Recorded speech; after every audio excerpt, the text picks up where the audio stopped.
So I'm Debbie, and this is the Doula Show. And today we're going to talk about hormones because they take a really important role in birth. So the one that's most important, which I shouldn't say most because all of them are wonderful, but I think it's the one I like the most, is oxytocin. Oxytocin is the love hormone.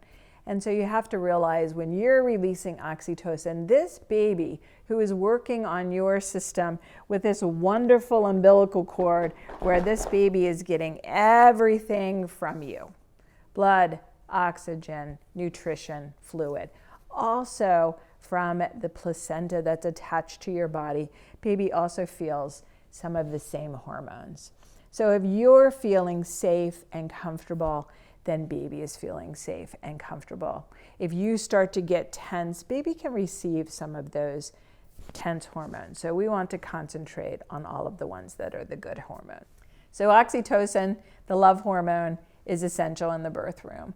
Oxytocin is released when you're snuggled, when you feel comfortable, when somebody tells you that you're doing a great job, when you feel like you are exceptional in your work, when you see this is hard work, but I am rocking it. Those are all the things that are going to release the oxytocin that's going to keep you on track with birth. We actually sometimes have to augment births with synthetic oxytocin, which is called Pitocin. We would rather your body be releasing its own oxytocin. But we walk this fine line in the birth room because oxytocin is the love hormone.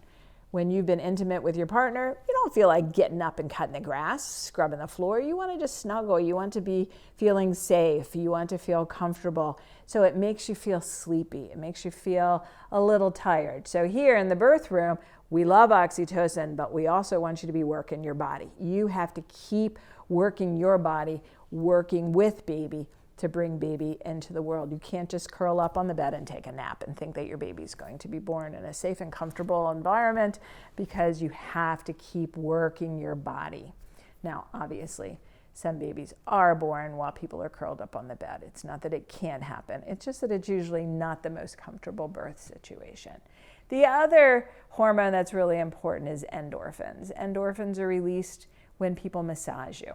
Massage triples the blood supply to the area and releases these lovely endorphins where you say, oh yeah, I like that. And your body is saying, oh, she really loves me because she's taking good care of me.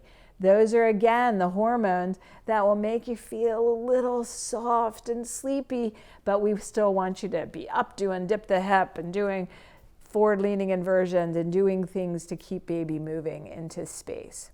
The other one is dopamine. So think about dopamine as like the runner's high. Every athletic event, somebody starts to hit the wall. If you've ever done athletic events, you know for a fact that you have to kind of push through that wall. And when you do, your body says, all right, I guess she's not going to quit. So I better just release some more energy for her. And that dopamine is what's released. Once you get that runner's high, you kind of catch your second wind and you keep going. If you watch small children, they release dopamine all the time by stretching their arms up big, by yawning. So do those things in the birth room where you're just kind of jazzed and you're just doing things that are going to release dopamine. I see so many women when they get ready to push, just do a big yawn and a stretch and they're ready for the next thing. So just know that that's dopamine. Then we have to deal with adrenaline. So adrenaline is the fight or flight. And so no woman who's laboring, and again, I've done this 9 times, and my 9th baby was born on December 13th. And I looked my husband in the eyes that morning and said, I don't want to do this. It's just too much work. I just have so many things to do to prep for Christmas. And so for somebody who's had so many children, you would think that I would understand that I was in a little bit of denial, but I did go on to labor and have my baby. So when that happens with adrenaline, where you feel like, I want to get out of this, I want to flee. One woman whispered to me, can you just help me get dressed because I want to go home now? It's the sort of thing that's not going to happen. You don't get to escape birth. So we have to put you back in the fight. We have to, when that adrenaline is cruising over your brain and just making for confusing thoughts, we will keep putting you in the fight. The team that you have surrounded yourself with will put you into the fight to say, we're done here. your body is shifting. You're getting ready now to start pushing. No longer are you surrendering into contraction, but you've got to get back into the driver's seat and really do something big. And so that's adrenaline. So don't be afraid of any of these hormones. These are all good hormones. We want all of them. But just, again, play with them. Get used to them. When you're doing your early labor at home, enjoy the oxytocin. When you start to feel a little sleepy, take a nap.